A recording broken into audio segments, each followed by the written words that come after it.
Black people are always looking for some sort of sports story to entertain them. Well, here's one that won't. Draymond Green is an NBA player for the Golden State Warriors. They won a series game against the Houston Rockets last night, and at the post-game press conference, a reporter decided that this was his opportunity to be totally inappropriate. Out of nowhere, this clod asks if the floods in Houston helped the Warriors to win. Draymond pointed out to everyone that this jerk had been asking him that same question all throughout practice and was even now still asking the same question. Here's an interesting question. So last year you visit us. Game 3, there's no flood. You win. Game 4, there was flood. You lose. And this year you visit us. Game 3, there's a flood. You win. Game 4, there's no flood. Game 3 there's flood. You lose. Game 4, there's no flood. You win. Brother, so you asked me about the flood in practice the other day, and I said I pray for the city of Houston because you don't want to see anyone go through that. He further went on to point out that it was obvious this moron was fishing for a controversial statement and that he wasn't going to get it. I feel like you keep trying to get at like us hitting threes or something and you're trying to get a controversial statement out of me, but you're not, because I feel sorry for the people of Houston. People are losing their homes, losing their cars, losing their lives, losing loved ones, and you're trying to get a controversial statement out of me about the threes we're hitting. I know what you're getting at, but you're not getting that out of me. It sucks. You keep asking me the same question about this flood. These people are losing their lives, bruh, losing their homes. Don't ask me that no more, because it ain't cool, and you're not getting the statement you want out of me. That's not cool, man. Stop doing that. That's harassment no matter how you slice it, but it's far worse than that. After exposing this clown, the hack was fired, and that's when it came out that this chump worked for a Chinese so-called news agency. These are the same Chinese who made it their mission to help a murderer get away with it. Unlike Peter Liang, however, this time black men dominated the arena. The Chinese had to bow down. They know that all it would take is for one basketball player to give the word and an entire news agency's access would get severed. Floyd Mayweather did it, and it taught the news skanks over at ESPN some manners. Naturally, the white media took the racist side and immediately began trying to downplay the incident, saying that he made a mistake and that it was enough that he'd lost his job. Never mind that the people of Houston lost their lives.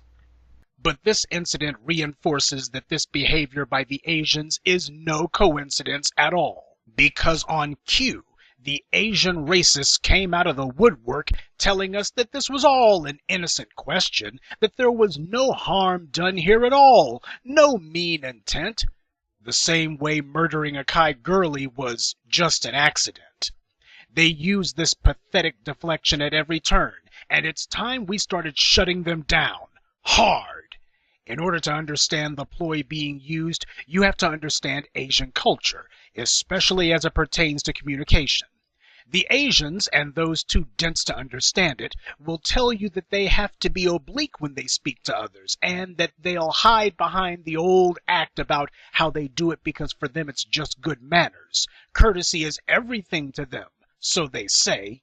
But even that feeble dodge is all part of the scam. Chinese are banned, even from their own country, from traveling abroad because now they've become internationally infamous for their atrocious behavior. In Europe, in Japan, and in the U.S., everything from changing diapers in a restaurant to dropping trow and taking a dump in a stream in full view of the public to urinating in public trains and buses. In Egypt, they desecrate the monuments. Behavior that is punishable with prison time in their home countries, they do freely in other people's countries without a care. That's not a case of them not knowing any better. It's them showing total contempt for non-Asian cultures. So they can shove it with that crap about how manners are everything to them.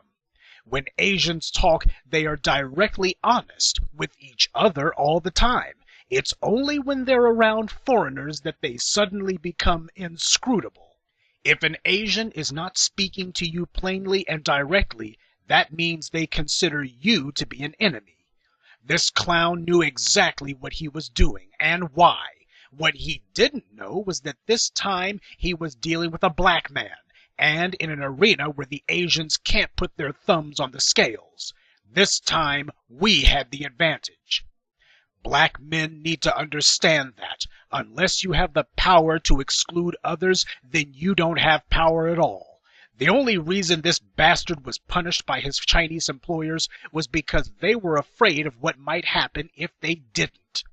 Black people need to get some perspective on this, because when the Indonesian tsunami happened, black DJs at Hot 97 in New York lost their jobs over a silly satirical tsunami song that didn't hurt anyone. And you didn't see black people defending those DJs' jobs either. Quite the opposite. Black people were only too eager to show their solidarity with the Asians. After all, people died in that tsunami. And you see how the Asians paid us back for that one, right? The reason I understand them so well is because I've closely examined how the Asians treat their own people in their own lands. And the history of intra-Asian relations has been the very personification of the phrase, no honor among thieves. That they would do something like this is them communicating that black people are not to be respected. We need to stop denying reality. We have two completely different value systems. Ours is inclusive and considerate. Theirs is exclusive and antagonistic. It's time for us to stop playing along with what we all know to be a fraud. Draymond had the right idea. When they tried these stunts, call them on it.